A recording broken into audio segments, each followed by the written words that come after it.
One of the unique characteristics of nature is that everything in it evolves, everything in it changes.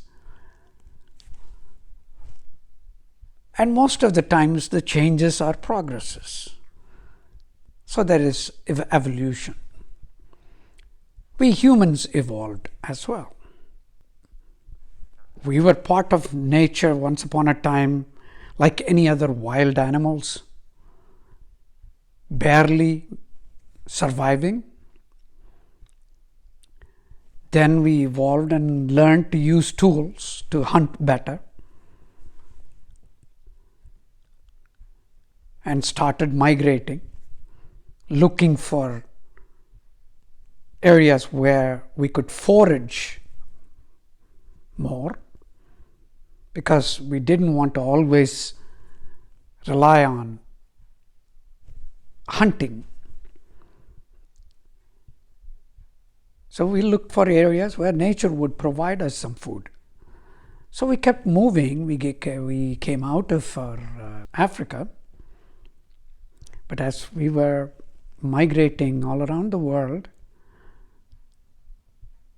we did get stuck in pockets because of geographical limitations. When we got stuck in pockets, survival got a little bit harder, because it's a limited surroundings, so there is also limited resources. So somehow we have to efficiently harness that. To do that, we started learning new methods. Farming, for instance. But to develop efficient farming, we started communicating with each other, giving ideas. I did this, it worked. Why don't you try it? And let's together try something. So we started teamwork. As we formed communities, we developed civilization. Languages also evolved. Then we needed to protect our boundaries. Somebody else also, probably in a slightly distant location, had developed their own ways of living, civilization. So, but then there were some conflicts. You don't take over me, I don't take over you. So we developed defense mechanisms and tools corresponding to it. Even with all that, we were still living in harmony with nature. We were only taking more or less as much as we were giving back to it. And we attached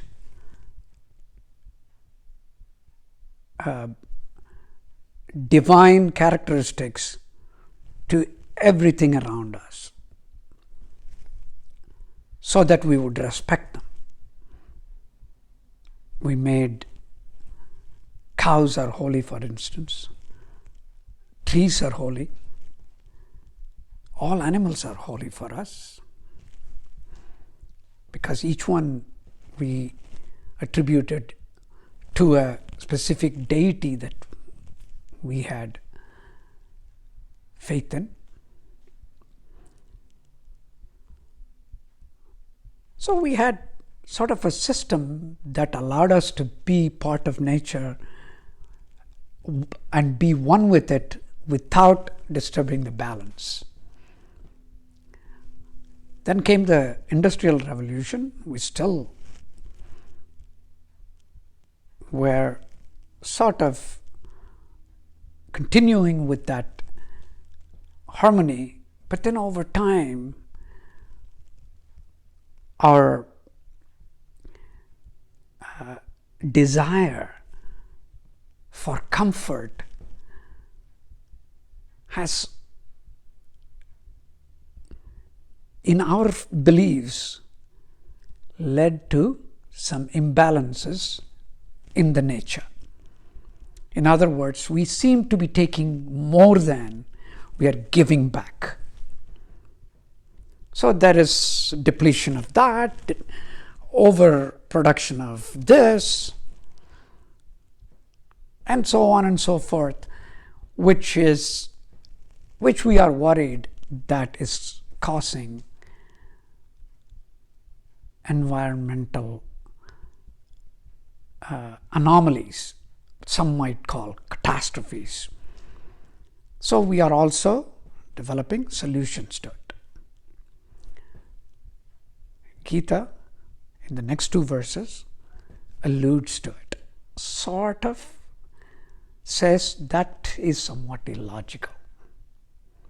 Not quite, I may be interpreting it that way, but please read and see if you have the same opinion about it. What it says is that a wise person who has no prejudice sees nature that surrounds him or her in themselves, and themselves in the nature. In other words, simple, you are part of nature, nature is you, nature created you, you are part of nature. So you are not superior to it, you are not inferior to it. You cannot destroy it, you cannot create it. Yes, if you have taken too much, you are going to be asked to give it back, whether you like it or not. That's the way I understand it. In the next verse, the verse that follows this one, the Creator, the symbol here being Krishna, is saying, see me in everything and everything in me. If you do so, I'm going to be partial to you.